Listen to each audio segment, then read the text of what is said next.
What's going on, guys? My name's Cliff, and this is Unpack That Bowl, the show where we take a deep dive into pop culture. Unpack that bowl, unpack that bowl.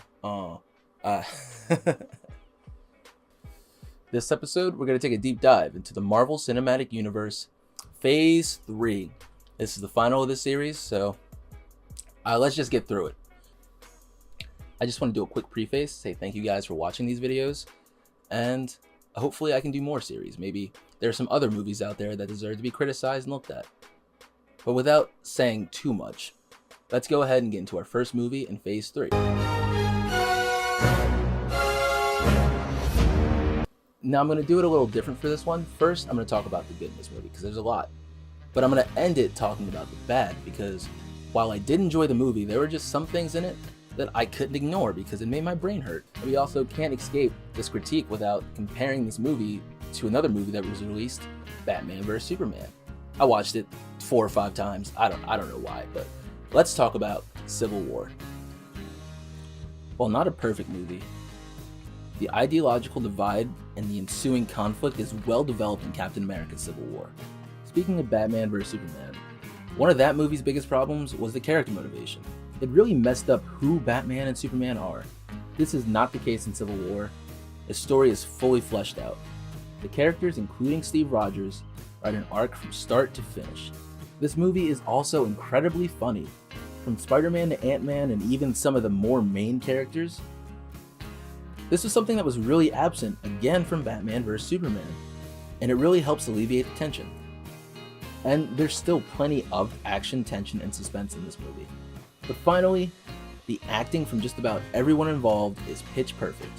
I may not be Team Iron Man, and I definitely find Tony Stark unbearably smug all the time, but Robert Downey Jr. did a terrific job in his role as the semi-antagonist. Chris Evans puts on a great performance as well, as do Scarlett Johansson as Black Widow and Sebastian Stan as the Winter Soldier. I like their teaser at Tom Holland's new and younger Spider-Man, and Paul Rudd added some great comic relief. Oh, and I can't forget Chadwick Boseman, who plays Black Panther. He's great here, almost better than he was in his own movie, but I'll get to that. I'm very excited to see a black superhero. Fucking representation matters. He was awesome. So while I like this movie, and it's a good movie, the bad in this movie is just bad. Okay, so after 2 world-changing events, one in Sokovia, one in Nigeria, the world wants to neutralize the Avengers. We get a diplomat played by William Hunt, and he's like, yo, guess what? Y'all gotta sign these accords, or else we're gonna arrest you. You're gonna arrest me, nigga? We're superheroes. And it's not just that, but the accords should just be the Tony Accords. They should not be the Avengers Accords. Because Tony has created every problem going up until this movie, but I'll get into that. Here's what really grinds my gears about this. You know what really grinds my gears? So we get a notoriously arrogant, individualistic, and brilliant Tony Stark, aka Iron Man, readily agreeing to bureaucratic oversight? What the fuck? A handful of innocents were killed in Africa because the Avengers were saving millions from a deadly virus. I mean, this is the same plot as Batman vs Superman again. So, all of our superheroes' greenlighting duties should be turned over to a UN committee. So like, Cuba and Uzbekistan can filibuster a nuclear-rated fucking praying mantis the size of Philly, but, you know, the time is of the essence. What the fuck, Tony? That's my only complaint about the movie, is that Tony Stark's point, it's just wrong. It's bafflingly wrong. Tony, bro, what you doing? Tony's side is wrong. Cap's is the only right side. So, excuse me. Aside from the choose your own side aspect of this movie, I think it was fucking great. Bucky escaping his apartment, Bucky escaping the enclosure in Germany, the airport battle, the Tony versus Bucky versus Cap fight. That movie was great. Phase 3 off with a bang. What movie's next?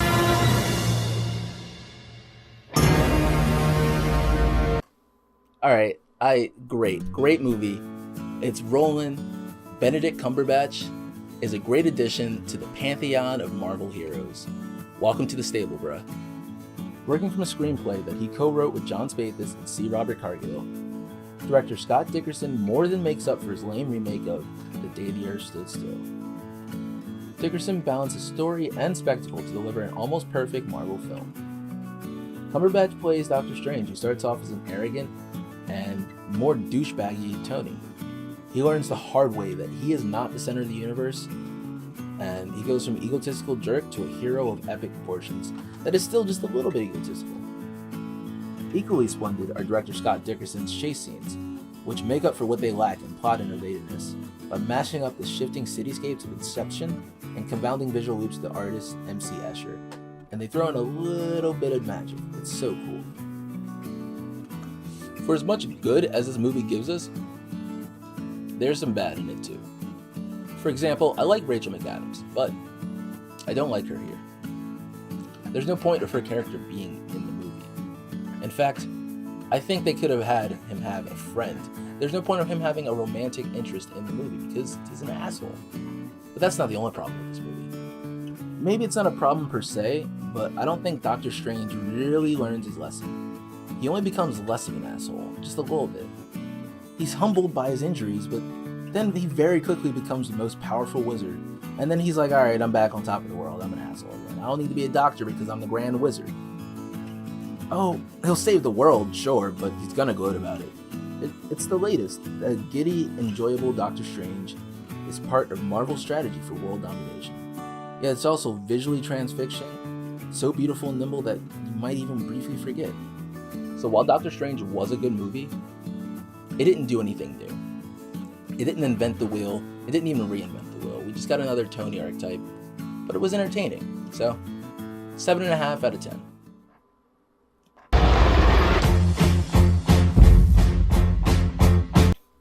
I like this movie, but it's not, again, it didn't do anything new that we didn't see in the first movie. Guardians of the Galaxy 2, in fact, gives us more things to process. This movie might be overstuffed. It might be. If director James Gunn's retro leanings weren't clear enough in the first Guardians, he hires the old Kurt Russell as the sequel's major new player, Ego. And to be honest, I've always messed up Jeff Bridges and Kurt Russell, and when I googled it, I didn't really know that was a thing other people had messed up, because Jeff Bridges and Kurt Russell look goddamn the same. Even when you go back to their younger pictures, they're the same goddamn person. But Kurt Russell plays Ego. He's a god, he's a planet, but he has a Kurt Russell-shaped avatar or some shit. Okay, the movie doesn't really do a good job at explaining things. Its first 20 minutes ping-pong between different characters to an extent that, like, leaves you needing an ad. This leaves you wondering if the plot will ever congeal. It does, though, around the relationships of the characters. We get the one between Peter and Ego, mainly, and they actually fucking toss a ball back and forth. Gamora and her mercenary sister Nebula, played by Karen Gillan again. We also get a race of the gold skin people who are after Rocket because Rocket stole some shit because he's an asshole. We also have the Ravengers, who the gold people hired to bring the Guardians to justice. Yondu is outcasted by the Ravengers. He's trying to redeem himself. He shows up to help the adversaries with his whistle-guided arrow, but then he gets overthrown by his ship. And then Groot and Rocket and Yondu. Did I mention this movie was overstuffed? Dude, give me some time to process.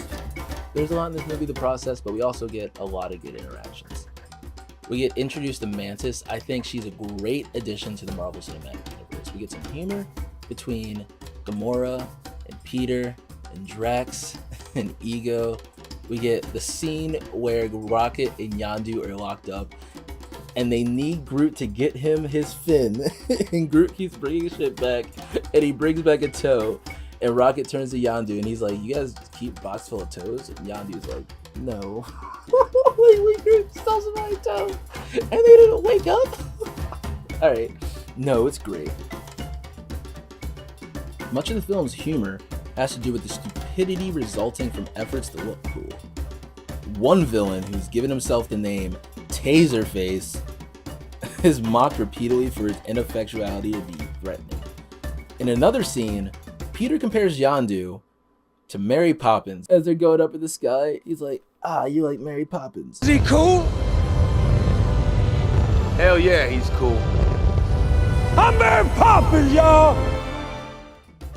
This is not a superhero movie of the likes of Batman vs Superman. It's not even like Marvel's Captain America or the Avengers. This falls somewhere between the Iron Man trilogy and Deadpool. Guardians of the Galaxy Volume 2 is toe-tapping and eye-popping and dazzling. Some other things I really enjoyed about this movie were Yondu's sacrifice made me feel really sad. And then him being accepted by the Ravengers at the end made me feel really fucking happy. And that's payoff. Also, I really liked him getting his at the end. So, while Guardians of the Galaxy didn't exactly top the first one, it still is really good. 7.9 out of 10. Y'all know what movie is next, right? Let's go! Spider-Man Homecoming was fucking good. This was fucking good. And after 5 Spider-Man movies, we needed to see something different. So the directors of this movie made sure that we weren't shown anything we've already seen. Spider-Man swinging through the city, gone. Spider-Man getting bit, showing his powers, gone. Uncle Ben dying, gone. His best friend Harry, gone. We get the nigga. Guy in the chair. In the chair, Ned. Oh, such a great addition. This movie is so good. It is almost the greatest Spider-Man movie to come out. All ever. And here's why. So you guys know Peter Parker, Spider-Man. He just completed his first mission with the Avengers, and he's eager for another mission. And I really did love seeing the montage from his point of view. Dude, he's just a kid. He wants another mission, dude. Once you get a taste, you want some more. But Tony's like, yo, you're only 15. You can use it just a little bit more seasoning. Like, if you were a chicken, Gordon Ramsay would say you were raw. So Tony gives the kid the suit. He's like, hey, Happy, look out for the nigga. Peter texts Happy nonstop. And then he calls him, and he texts him, and Happy just ghosts this nigga. So it's the perfect setup for Spider-Man Homecoming. Peter Parker, a high school nerd, the eternal outsider, the guy whose greatest success somehow winds up feeling like a failure. Just waiting by the phone, just waiting for a phone call that never comes. Tom Holland is amazing. We got a taste in Civil War, but this is the real deal. Homecoming comes off as a coming-of-age high school movie, with superheroics just sprinkled a little bit in the background, just a little bit of salt, just to crust it up. Tom Holland's acting is spectacular. When he ambushes Gambino in the Shocker, he's just trying to do the right thing. When he interrogates Gambino later, it's clear that he literally is just in over his head. And when he's trapped under the rubble after the Vulture collapses a building on him, an event, mind you, ripped straight from the comics, we really see just how much of a kid he is. He's just a kid. And that scene, I almost cried. That's the best Spider-Man moment in any movie about Spider-Man. This movie does a great job showing how Peter can't just be a normal kid. It also does a great job showing why he doesn't drop out of school either, because he can't. That's not who he is. The Vulture was great in this movie too, played by Michael Keaton. It really took a really corny comic book character and made it realistic and scary. And Peter saving him at the end, great Spider-Man. I really don't have anything bad to say about this movie, except, where is your spider sense? Nigga, you didn't know Happy was in the room? Nigga, you didn't know Aunt May was over? What the fuck happened to his spider sense? But whatever, I'll let it slide because there's nothing wrong with this movie. In fact, Spider-Man Homecoming was a 9 out of 10 movie. Let's move on. I'm so fucking happy about Phase 3.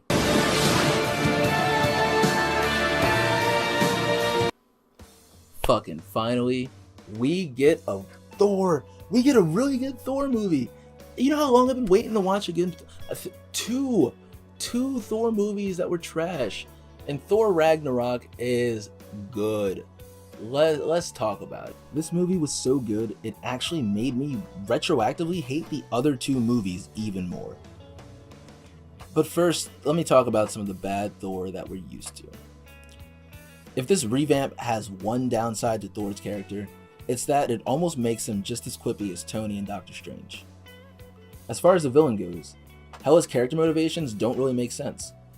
She's still a one-note character with stereotypical motivations, and in the end, she doesn't really get what she wants because that's how these movies go. The movie was really funny, almost a little too funny. If I had a third complaint, it's that the funny parts of this movie really take away from Thor Ragnarok being super serious.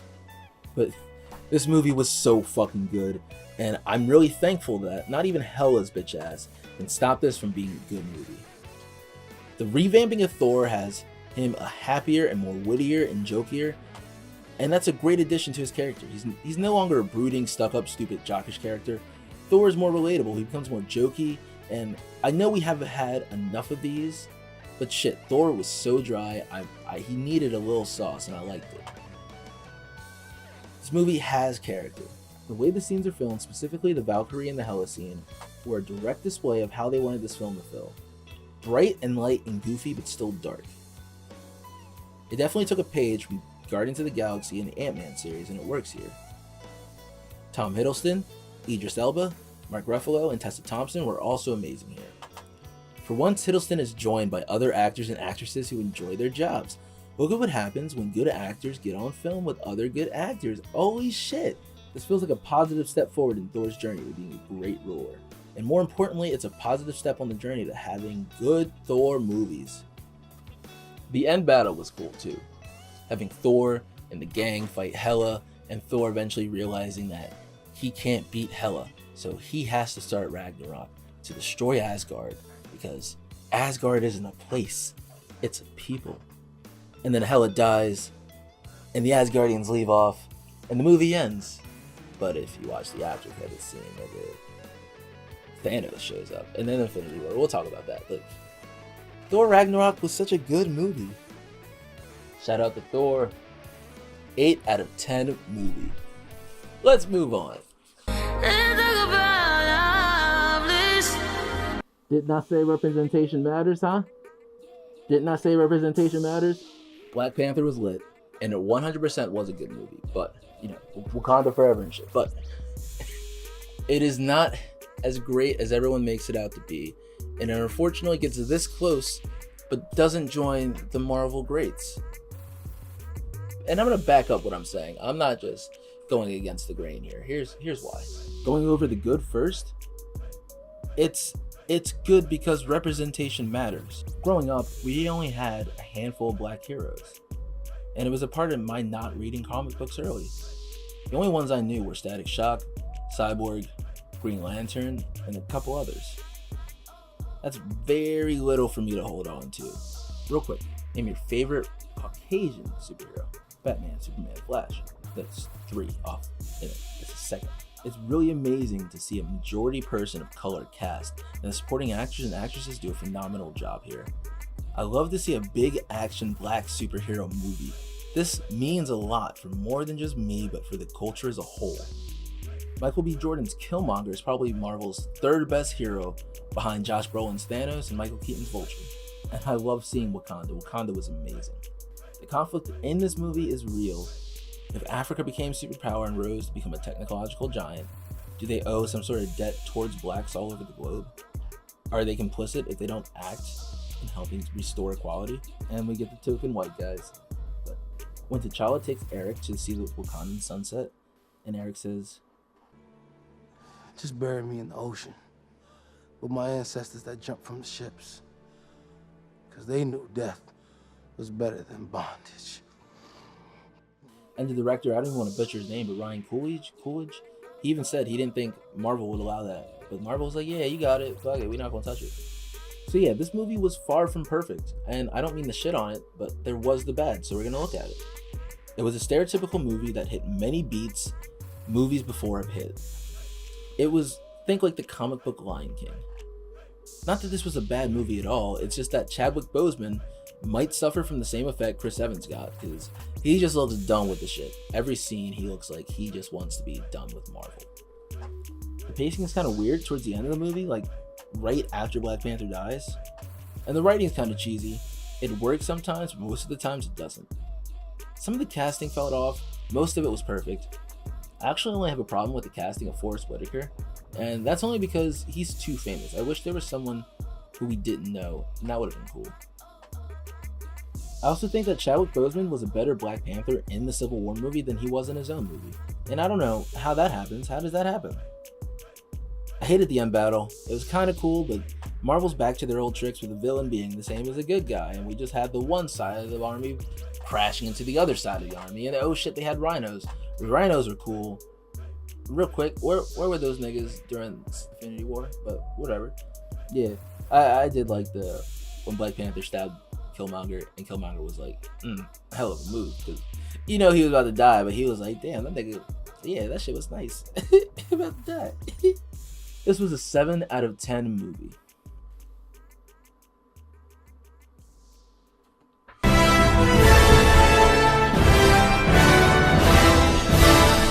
Now listen.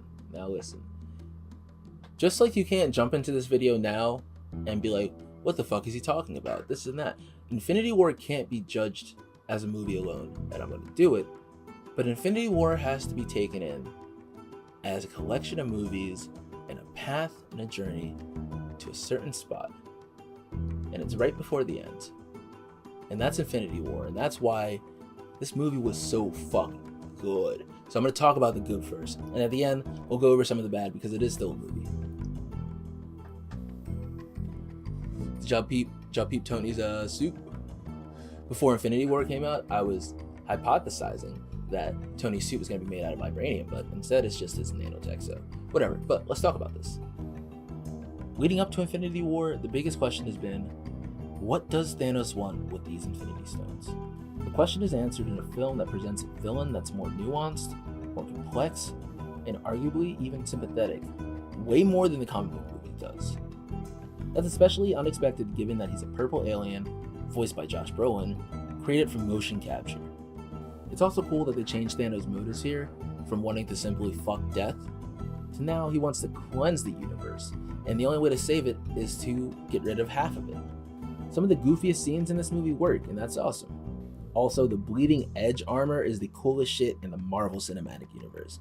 Yo, Tony's suit, dude, when he's like, yo, I got this. Yo, his suit does so much shit, and his suit is so overpowered because Tony's gonna die in Avengers 4.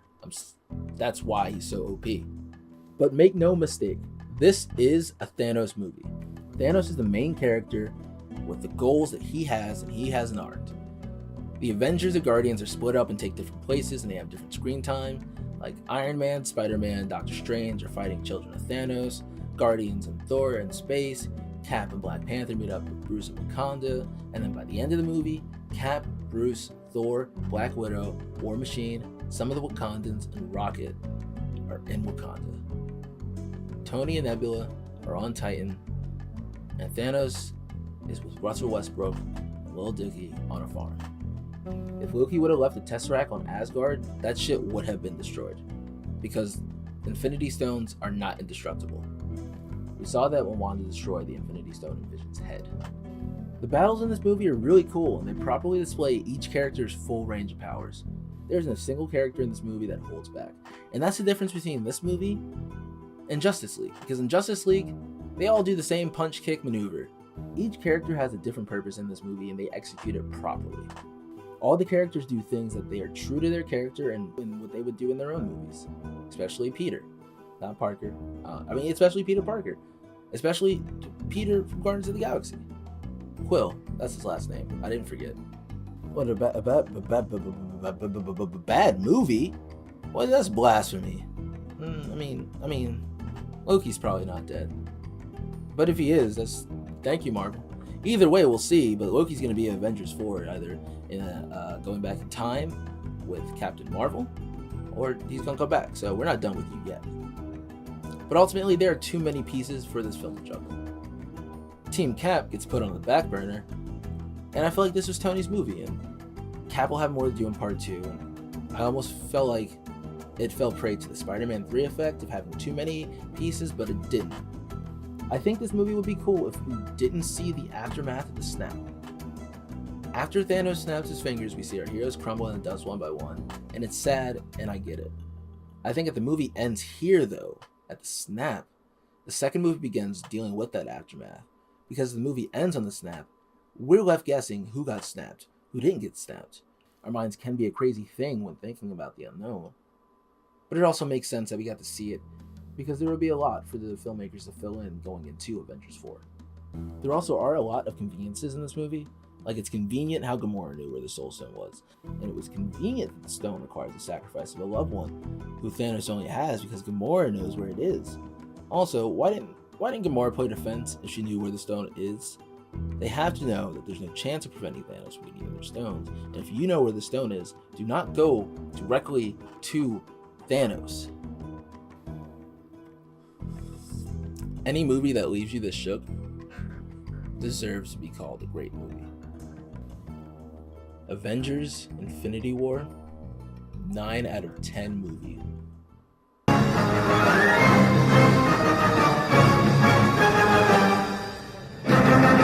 And I almost didn't want to watch Ant-Man and the Wasp. I waited so long to actually watch it, and I watched it right after I watched Ant-Man.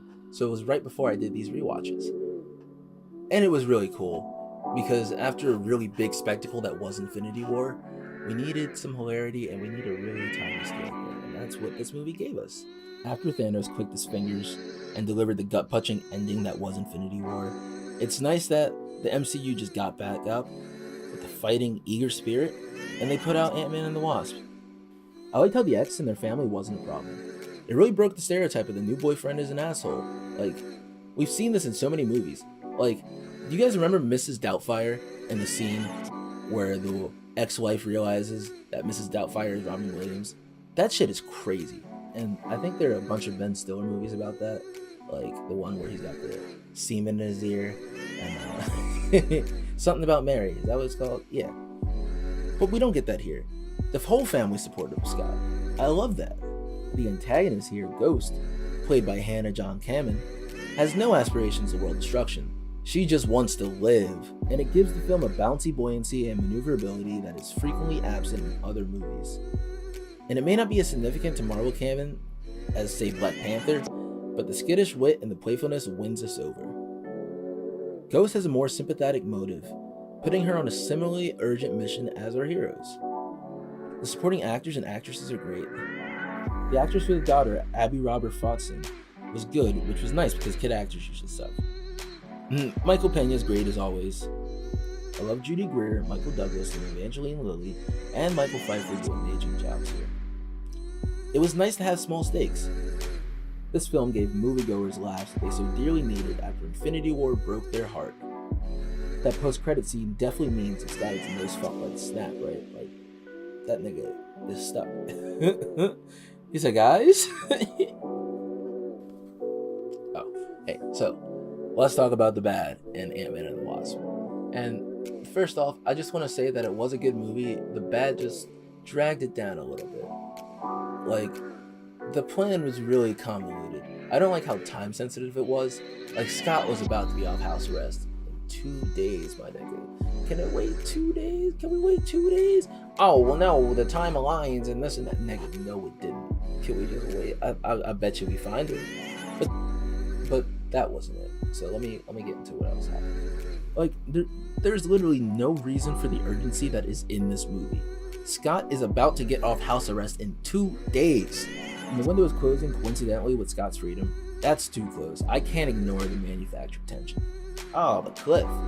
Movies manufacture tension. That's what movies are. Hey, there's a difference between showing the organic tension and manufactured tension, thank you very much. Walter Goggins, predictably smarmy southern gentleman who black market deals some shit just to nab pin for like, hey, I know who you are. Nigga, just give me the shit. I gave you the money, give me my stuff. There's no getting away from the fact that Ant-Man and the Wasp, as fun as it is, lacks the sheer mind-blowing heft of Infinity War. Or for that matter, the scope or thematic muscle of Black Panther. Or the all-the-way out there deliriousness of Thor Ragnarok. In this new era of Marvel overachievement, 8 out of 10 movie. Alright guys, so we just watched 8 movies. 20 movies total. We're at the end of our road until some more movies come out. But 20 movies we've watched. So, first, were these good quality movies? Hell yeah. 8.5 out of 10. Blows all the other phases out the water. They clearly have learned from their mistakes. For better, for some worse, but for so much better. So far, the Marvel Cinematic Universe. The good, the bad, the ugly. There's a lot of good, a lot of bad, and a decent amount of ugly, but 8.5 out of 10. Phase 3 and Phase 2, and the gems in Phase 1 make this a must-watch. Maybe not now, maybe when it's all done, but these movies are great. I don't know, what was your favorite movie in the Marvel Cinematic Universe? I have so many, I can't even give you them. I made a whole Black Panther suit for fucking Halloween. But what was your favorite moment in the Marvel Cinematic Universe? I know there are so many, so what are your top 10? I know there are so many other series out there that people love and people hate that are controversial, so maybe we'll tackle some of those. Thanks for joining me on this journey, guys. My name's Cliff, and this is Unpack That Bowl.